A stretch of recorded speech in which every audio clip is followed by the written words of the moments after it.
you know, we were talking about Let Me Clear My Throat, which came out in '96. Yes. Okay. And it's still being played regularly, Thank 20 God. Plus years later. Thank God for that. And, you know, the video with the remix, you had the hip-hop legends Dougie Fresh and Biz Markie. Yes. How did that collaboration come about? The collaboration for my remix video for Let Me Clear My Throat came about because, wow, I've been knowing Dougie since '87. I've been knowing Biz since '87, '88. So they're like family, you know what I mean?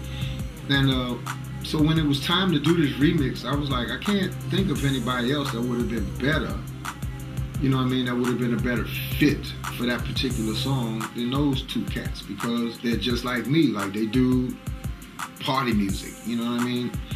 And even though Dougie and Biz, you know what I'm saying, they have a slightly different approach than I do, but I knew that I know that I can use them because I know that they would fit perfectly into, you know, the thought that I had.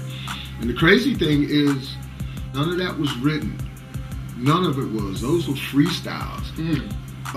Believe it or not.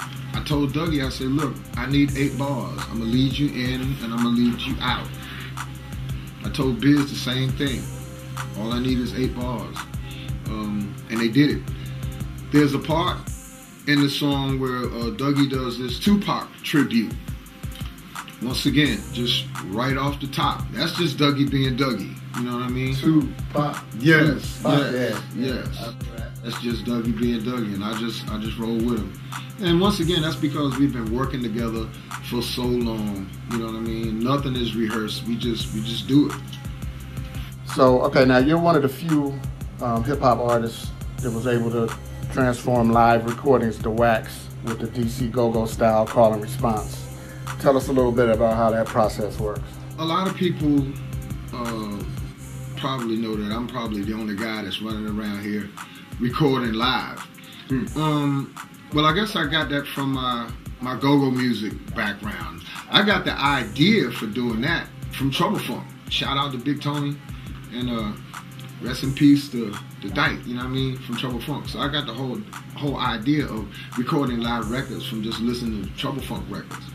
But what I wanted to do was to make sure that I was recording them like live, right on the set, or right on the scene live. Like, for an example, the very first live recording was 20-minute workout. I recorded that live at a club called Ivory. Shout out to Steve Branch and all the people down there in Richmond, Virginia.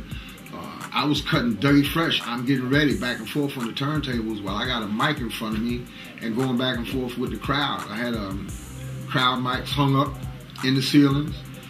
Shout out to my man Vincent. He was the live recording engineer for that. Shout out to Vince. Yes, indeed. So we did that, and we did those records. All of them are done in one take. We did I Got That Feeling live in Baltimore. Shout out to Frank Ski. We did that at Hammerjacks. Let Me Clear My Throat was done live in Philly at a place called Bahama Bay, and basically what you heard that night was just someone recording our actual live performance. And that's why we're able to do these things in one take. And the reason why I wanted to do them in one take is because I wanted to catch the energy of the crowd at its highest point. You know what I mean? As opposed to if you're doing something in the studio, you know, you have to do multiple takes. You know what I mean? But when you do these live things, you only got one time to get it right. Yeah. And so, you know, I was kind of able to master that. But yeah, that all comes out of my go-go background. You know what I mean? Yeah, that's definitely a genius idea, doing it like that. Yeah, because like I said, I really don't even know anybody else that's really done anything like that as far as, you know, recording a live crowd, as far as hip-hop artists. Yes, the only other live recording that I can remember was a Run DMC live at the Funhouse. Okay. But other than that, nobody else has attempted to do any of the live recordings. Fat Man Scoop followed me doing Be Faithful, but he just used a different process. Right. You know, shout out to a Crooklyn Clan as well.